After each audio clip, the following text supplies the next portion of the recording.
Hai, perkenalkan namaku Lisa Annie Burke. Pada kesempatan kali ini, aku akan membahas mengenai kerajaan Majapahit.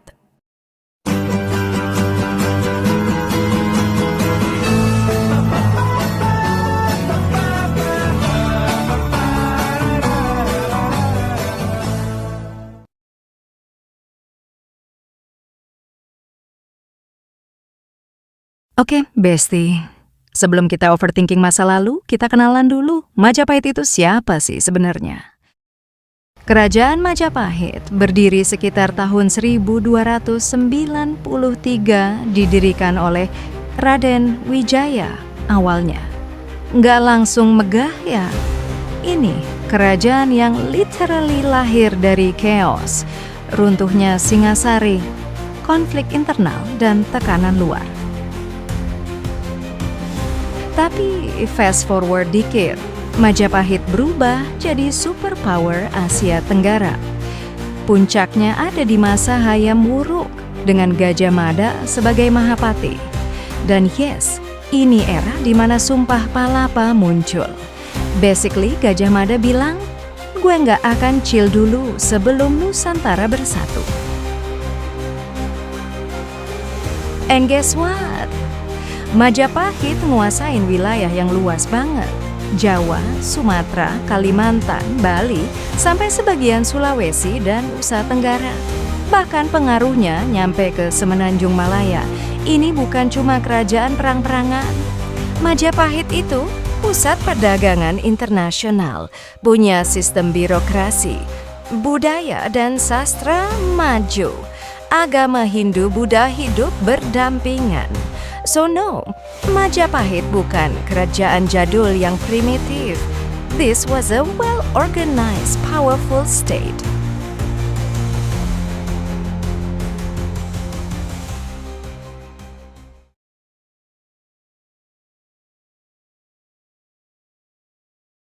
Terus pertanyaannya, kalau sehebat itu, kok bisa runtuh?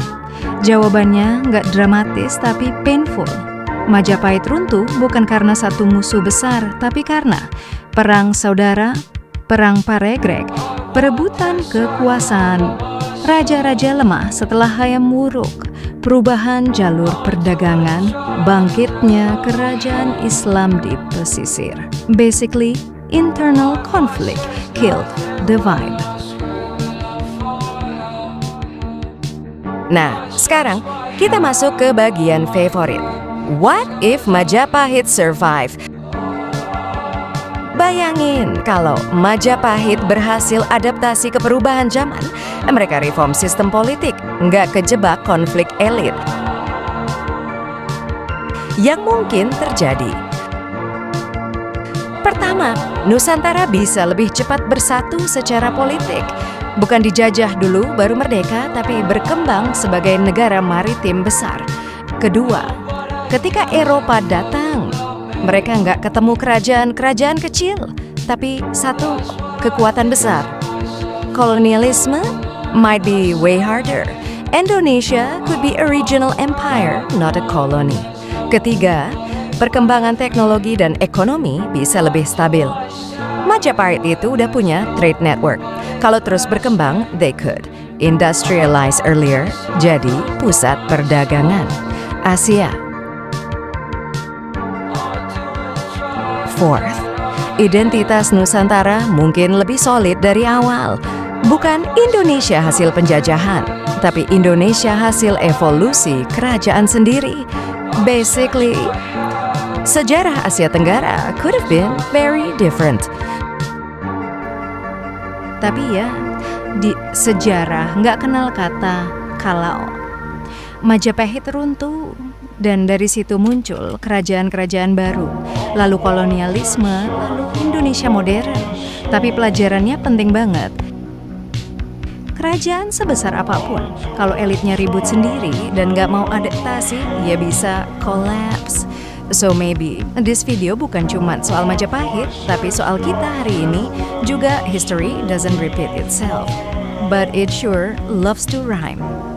Kalau kamu suka sejarah yang nggak sok kaku, yang isinya fakta tapi disampaikan sambil yapping. Welcome to the channel. Aku Lisa, dan ini tadi Lisa Yapping Sejarah.